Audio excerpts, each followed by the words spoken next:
Welcome to SmartLoving Insights. This episode is titled Listening is the Music of Love. One of the most supremely loving gestures we can give another is to listen to them. Yet for most of us, being listened to is a rare experience. What makes it so hard to give this simple gift to each other? We remember those days so well, the early romance days. Living in two different cities, we relied on phone calls and letters and counted the days until we would see each other again. Those phone calls were treasured time together, straining to hear to every syllable, every breath, every sigh. We tuned our hearing so as to capture every nuance of meaning. The other's attentiveness affirmed, it healed, and it inspired an even deeper commitment to loving the other. Listening fuels and sustains love. Listening fueled our experience of falling in love.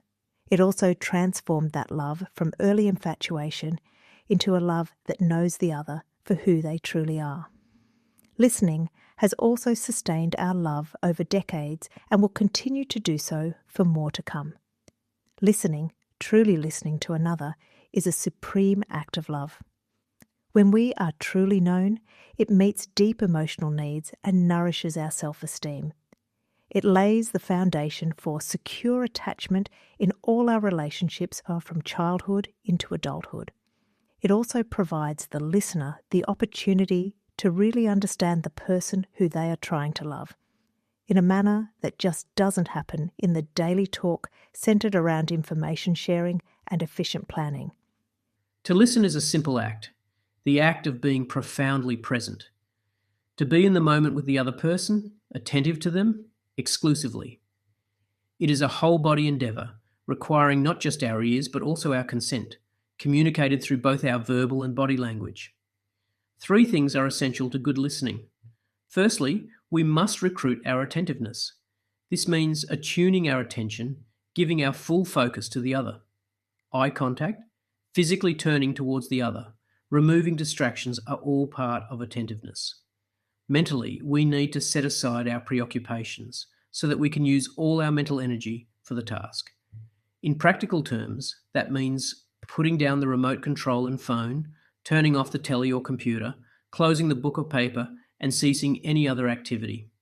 Yep, that includes rosary beads, Bibles, and prayer books. Secondly, to listen well, we need to not just hear what the other says, but also confirm that we've heard and understood the message.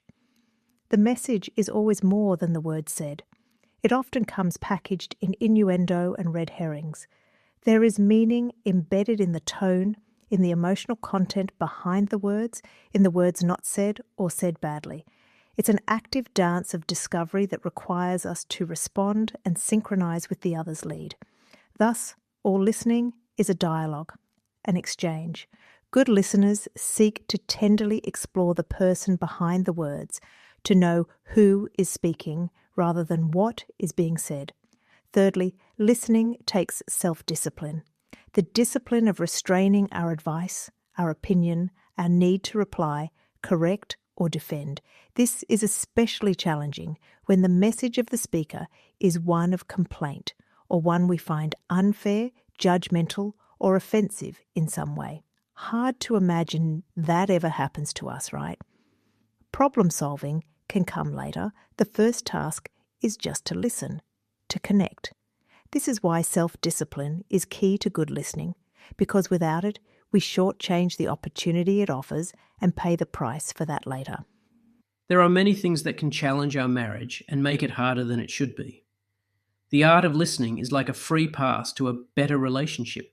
It costs nothing to do, requires nothing but the intention, a genuine curiosity to know each other better, and a little self-discipline along the way. It is a real form of loving smart. Finally, we need to remember that we were great at it when we fell in love, and so we can be confident we can do it now if we so choose. You've been listening to SmartLoving Insights. You can find more great content on demand courses and relationship coaching at smartloving.org.